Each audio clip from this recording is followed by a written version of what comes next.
Welcome back. Our second guest is root cause and somatic therapist Nicole Healy, and she will be talking about navigating grief of loving someone in addiction. Welcome, Nicole. Thank you for having me. So talk to me a little bit about what is addiction and what is it to mean to navigate grief of someone who's still alive?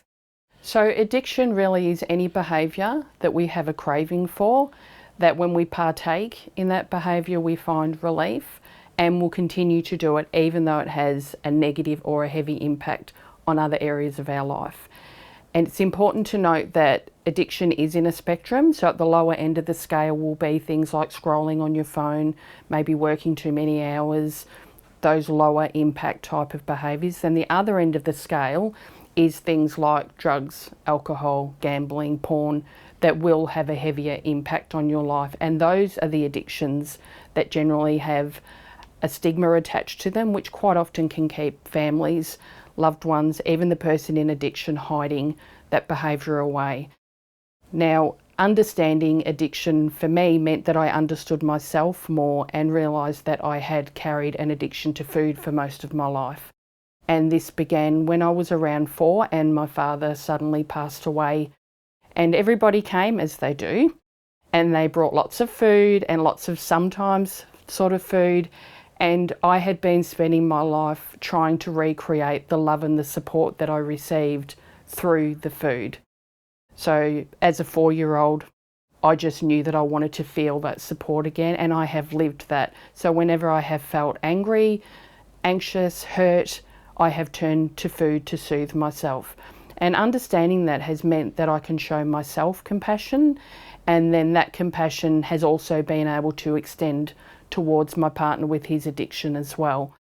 So hopefully when people understand that, they can be more compassionate towards themselves and their loved one. And navigating the grief really is having this person that you love start to maybe change in behaviour, maybe feel more distant, maybe you're not really included in what's going on in their life anymore. Maybe they're not involved in family events. Maybe they just feel like even though they're sitting near you, they're a million miles away. And the way that we can feel about that is very similar to grieving someone who maybe has passed, where we will feel sad, maybe anxious, maybe confused, and that can bring on the despair of not knowing how to support them and what to do, and usually trying to navigate it on our own because we maybe feel there's too much of a stigma to reach out, and that can be a really heavy place to find yourself in. And you did mention stigma just now. What does that mean? I mean, is there still a very big stigma when it comes to admitting that, oh, you know what, I'm struggling a little bit as well. I'm trying to navigate these feelings. How do I do that? I think the stigma firstly comes with addiction and the judgment that we may feel, and it might be there, it might not, but we do see it in a lot in society where there is judgment or people think addiction is a choice, and families maybe feel that it's a failure on their part, especially if it's their child, so they maybe don't want to reach out. So that adds to the grief as well, that you're navigating it alone. But understanding that it's not a choice. If you think about my story, that 4-year-old didn't choose to use food as a way to soothe herself.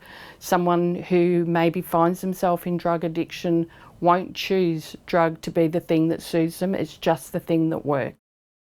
So hopefully understanding that, you can see addiction a bit differently and maybe feel more willing or more safe to reach out to loved ones. So if you think back to the story of me as a 4-year-old using food, a 4-year-old doesn't consciously choose to use food as a way to soothe herself. It is just something that was there that brought relief, that has continued to soothe me throughout my life. And I'm really grateful for it, because I think, how would I have navigated so many challenging situations without that there as a support? Now, quite often for families too, the stigma that is attached to addiction will lead them to navigating in silence, and maybe that can lead to other things like feeling depressed, feeling isolated, feeling heartbroken, disengaging from life because they feel like they're almost running on empty, just trying to get through all the chaos and all the events that comes with loving someone in addiction. And I think it's really important to give yourself some grace with that and understand it's not a situation you chose to be in. Your loved one didn't choose it either, but really important for us loved ones to go, well, I didn't choose to be here. I'm going to give myself some grace with this, and maybe try to start to think about what can I do that is going to help me, even in little ways. That can be something that you maybe enjoyed doing before you started to feel lost. It might be something new you might want to try that feels it can bring you some comfort or it feels safe. Do you have any advice for our viewers? Anyone who might be navigating this kind of grief? What can they do? What next steps can they take? I think the first step is to be really aware of how you are actually feeling, maybe check in. And if you are noticing that you're maybe not coping and feeling like you're engaging in life, maybe you feel like you're just surviving rather than thriving, to first thing, think about getting some professional support. There's lots of great people out there that can support you. I think also too, to give yourself some kindness, to understand this is a really challenging situation, and I know it's hard to reach out, but find some safe spaces, whether that's loved ones that when you do talk to them, you feel heard and valued, because the last thing that we need is judgment. We are already living a life where we do already feel a lot of that, and that's not very helpful. So just be really kind to self, get that professional support, and hopefully things can start to turn around for you.